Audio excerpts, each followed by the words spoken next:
Before you get started. My name is Sam Meltzer. I'm junior class of 2018. I'm a techie in the theater, and this is really what you want to do and what not to do in the theater. Tell us about what I should be wearing while I'm working in the shop. So when you're working in the shop, you don't want to really wear baggy clothes. You want to wear closed-toed shoes, and always make sure you have safety goggles and, depending on the tool, gloves. Okay, anything else I should know before I get started? Watch your fingers with the tools, because they'll be gone. Thanks. Hello, I'm Noah. I do the stage managing stuff and some light design. I also help around in the shop. I like to do stuff. It's fun. And you're in the class of? Oh yeah, I'm in the class of 2018. So Noah, what are the main tools we use in the shop? Well, we have quite a few tools. A lot of the more common ones that we use are the drills, which can be found back over in the bottom drawer of this case. A good thing that you want to know about using the drills is that it has a lock position. If you are not planning on using the drill, slot it once to the side and you won't be able to pull the trigger to move it. If you want to go forward, you want to have a firm grip on the drill and you want to press down to drill the screw in. If you start stripping the screw, stop, back the screw out by sliding the button so that the air is pointing towards it. What does it mean to strip the screw? Stripping the screw is when you are drilling down onto the head and you start ripping up the little grippy bits where you put the drill head in.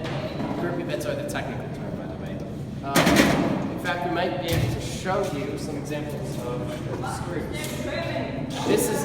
This is what a screw that is not stripped looks like.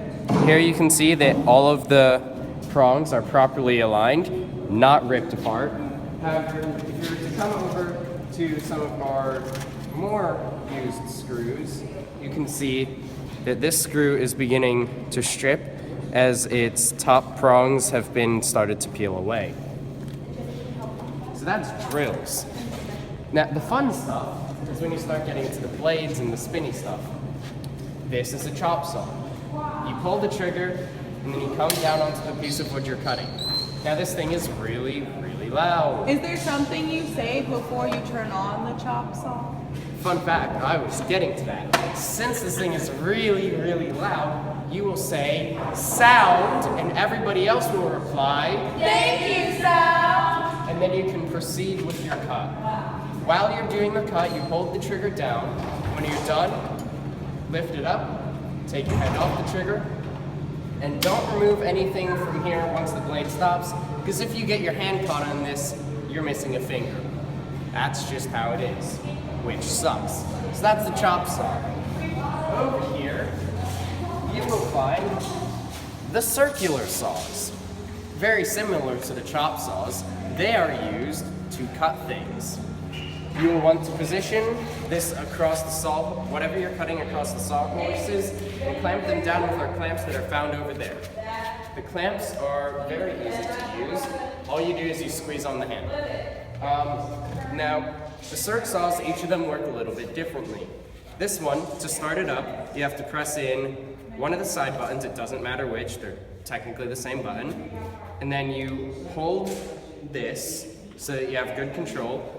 Press it, pull the trigger, you go through your cut, take it nice, slow, and safe. Whenever you're using the chop saw, the jigsaw, or the circ saws, you always want to be wearing eye protection in the form of safety goggles, which can be found in this bucket right here. Obviously, we need some more, because we are kind of lacking. That is a shame. This is something that I just noticed. It's not a tool that we'll be using very frequently due to what we're doing. However, this tool right here is called a planing tool. It has a very sharp blade on the bottom that you set on a piece of wood and you stroke forward. And now you're ready to get started.